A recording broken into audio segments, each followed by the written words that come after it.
Bonjour ou bonsoir chers auditeurs et chères auditrices de notre web radio R212, Amin Samy, en sa qualité d'internaute invité, partage son avis et sa réflexion avec vous dans cet article intitulé La prospective territoriale et sectorielle, un pilier fondamental du développement territorial. Le voici en podcast pour vous. Amin Samy ouvre sa réflexion en affirmant qu'il est impossible d'aborder l'avenir de la manière suivante. Il est impossible d'aborder l'avenir, ou plus précisément les futurs possibles, sans clarifier certains concepts liés à cette notion. En effet, parler de prospective ne peut se faire sans expliquer la planification stratégique, la vision, la conduite du changement, la gestion de crise, la prévision et l'anticipation, ainsi que de nombreux autres concepts connexes. La prospective est une discipline qui consiste à explorer l'avenir en analysant les tendances actuelles, en identifiant les scénarios possibles et en étudiant les facteurs influents dans divers domaines.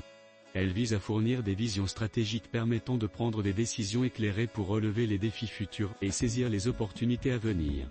Certains pensent que la prospective est synonyme de planification stratégique. Or, bien que ces deux notions soient distinctes, elles sont complémentaires. La planification stratégique peut être définie comme une action collective tournée vers l'avenir, selon la définition du professeur marocain Idriss Wal. En revanche, la prospective consiste à ouvrir de nouvelles voies réalisables sur le terrain, une définition issue de l'atelier sur la prospective stratégique lors de la conférence arabe internationale pour le développement durable de 2023. Pour illustrer la différence entre les deux, prenons l'exemple des courses de chevaux. Les chevaux de trait, qui tirent des charrettes, portent des œillères qui les empêchent de voir sur les côtés afin qu'ils restent concentrés sur leur objectif. C'est une métaphore de la planification stratégique. À l'inverse, les chevaux de course n'ont pas d'œillères, ce qui leur permet de percevoir leur environnement, d'anticiper les opportunités et d'éviter les obstacles. Cette approche est représentative de la prospective stratégique. Pour approfondir cette distinction, Amin Samy propose une autre comparaison, celle des fourmis et des abeilles de cette manière. Comparaison entre la fourmi et l'abeille, planification stratégique versus prospective stratégique. Un autre exemple pertinent est celui du comportement des fourmis et des abeilles. Les fourmis incarnent la planification stratégique. Elles mettent en place des plans bien organisés pour gérer leurs ressources et accomplir leurs tâches. Elles répartissent les rôles entre les ouvrières et les guerrières, aménagent des tunnels pour le transport efficace de la nourriture et stockent des provisions pour l'hiver. Ce comportement repose sur des plans bien définis visant à atteindre des objectifs précis, ce qui illustre parfaitement la planification stratégique.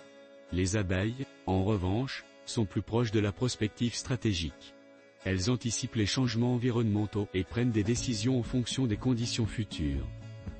Les éclaireuses recherchent les meilleures sources de nectar, communiquent leur emplacement par la danse des abeilles et adaptent leur production de miel et l'expansion de la ruche en fonction des saisons. Elles exploitent ainsi la prospective stratégique en explorant les opportunités, comme la floraison saisonnière, et en se préparant aux risques, comme le manque de ressources. L'internaute invité poursuit en détaillant les objectifs de la prospective, qui sont multiples ainsi. Les objectifs de la prospective vise plusieurs objectifs. 1. Soutenir la prise de décision stratégique. 2. Renforcer l'adaptabilité aux changements futurs. 3. Réduire les risques et maximiser les opportunités. 4. Construire une vision d'avenir équilibrée et multidimensionnelle. Elle constitue donc un outil essentiel pour les sociétés, les États et les entreprises souhaitant bâtir un futur durable et innovant. Les fondements de la prospective ne date pas d'aujourd'hui. Elle puise ses racines dans plusieurs domaines, philosophie, religion, pratiques militaires, sciences et académisme. Le savoir prospectif repose sur 3 sources principales. 1. La pensée philosophique, qui analyse le temps et l'avenir. 2. Les pratiques empiriques, comme l'observation de la nature et des astres. 3. Les besoins stratégiques, notamment dans les domaines militaires et économiques. Au fil du temps, la prospective s'est institutionnalisée en un champ d'études distinct combinant analyse quantitative et qualitative. Notre expert en stratégie met en avant la distinction entre deux concepts fondamentaux ainsi. Il convient de différencier deux notions fondamentales, la jurisprudence de la prospective, qui se réfère aux fondements philosophiques et méthodologiques. La science de la prospective, qui s'attache aux méthodes et outils d'analyse pour l'étude du futur. Amin Samy développe ensuite les différentes approches méthodologiques de la prospective en disant.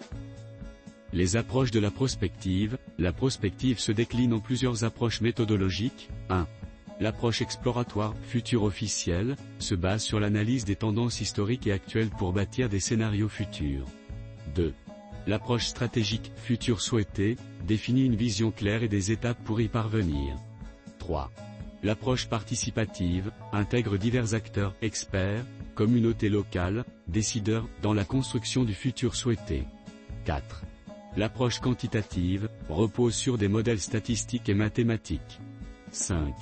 L'approche qualitative, utilise des études prospectives et des scénarios d'experts. Les écoles de prospective, plusieurs écoles ont émergé dans le domaine de la prospective. 1. L'école américaine, axée sur l'économie et les applications pratiques. 2. L'école européenne, qui adopte une approche holistique intégrant les dimensions sociales et politiques. 3. L'école japonaise et chinoise, spécialisée dans l'innovation technologique et la planification à long terme. 4. L'école islamique, pionnière depuis 14 siècles, qui intègre des valeurs éthiques et une vision stratégique durable. L'école islamique se distingue par une approche équilibrée, enracinée dans les enseignements du Coran et de la Sunna, et vise une prospérité durable respectueuse des valeurs humaines. L'auteur introduit ensuite la distinction entre prospective territoriale et prospective sectorielle, deux approches complémentaires essentielles au développement en ces mots. La prospective territoriale et sectorielle, deux piliers complémentaires. 1.